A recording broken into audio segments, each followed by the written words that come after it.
What's going on, everyone? Welcome back to Skull Network. My name is Nick, and in today's video, we're going to be talking about a little bit of a hypothetical situation. Now, I, just like many of you, have seen a lot of people doing these simulated mock drafts, and seeing the experts mock drafts coming out, week after week, day after day, and, just kind of evaluating where different players are expected to go. And something that I've seen a lot lately is that the Heisman Trophy winner Devonta Smith seems to be falling a lot in a lot of these drafts, all the way to the Minnesota Vikings at number 14, and I've seen him fall as far as 16 to the Arizona Cardinals. So it got me thinking, what exactly would or should the Minnesota Vikings do if Devonta Smith does fall to number 14?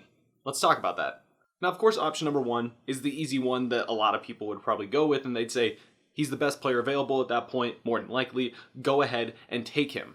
And for the most part, I can understand these people's reasoning. Obviously, we have Adam Thielen and we have Justin Jefferson, two great wide receivers, both top 15 in the league. You can imagine adding someone like Devonta Smith, how dominant he was in college. It could be this amazing three-headed monster of a wide receiver core. And that sounds all fine and dandy, but in reality, at least in my eyes, there are some much bigger glaring issues. There are a lot of players that I would pick before him at 14 on the offensive line and the defensive line in this draft. But, if those players are gone for whatever reason, which I don't think all of them will be, it's kind of hard for me to say that we should go with Devonta Smith. But again, I completely understand the reasoning and how fun it would be to have that receiver core. Now, moving on to option number two, you need to look at who's behind the Minnesota Vikings and who could possibly trade up and see who we can get some draft capital from. Option number one is the team right behind us, the New England Patriots. As we know, they added a lot of weapons on both offense and defense while bringing back Cam Newton this offseason because, well, they want to get back into the postseason and hopefully the Super Bowl. And picking up someone like Devonta Smith, if he's available at 14, could be a major pickup and really bolster that receiver core that is full of pretty good guys. Not great guys, but pretty good guys. And let's face it, Cam Newton needs some weapons. And even though it's a one-spot difference, Bill Belichick should know that the Minnesota Vikings are kind of a wild card and can make some really bad decisions sometimes, or some unexpected ones. So it's very possible that New England could trade up. And even right behind the Patriots, the Arizona Cardinals at number 16.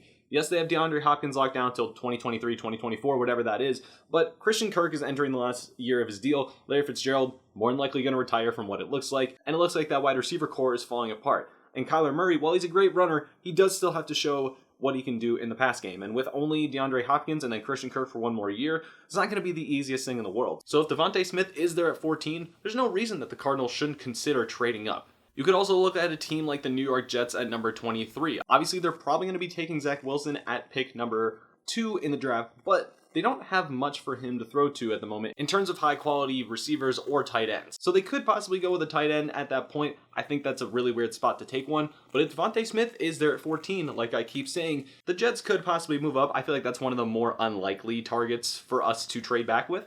But a team that does make a lot of sense, and this is one that I've mentioned in a previous video, the Baltimore Ravens. As we know, the Ravens had a lot of trouble getting any wide receivers to come to Baltimore over the course of free agency in the 2021 offseason. All they really were able to get was Sammy Watkins. And Baltimore averaged the fewest passing yards amongst all teams last year per game.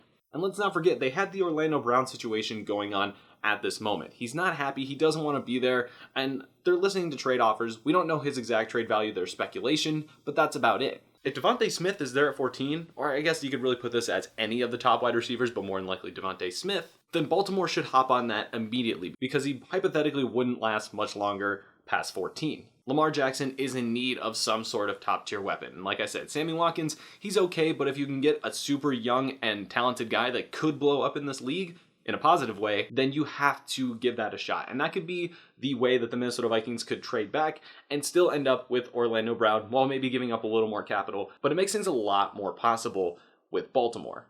And those are all really the realistic teams that you could trade back with. There's some that could be wild cards like a Miami or, a Cleveland or something like that, depending on if Odell stays. But those I see as being extremely unlikely or basically impossible. But those are just a few of the teams that I think you could trade back with. But I want to know what you guys think. If Devonta Smith falls to number 14 to the Minnesota Vikings, do we take him? Or do we work out a trade, get some draft capital, and hopefully still get the player we want later in the first round, and maybe recuperate even a second round pick?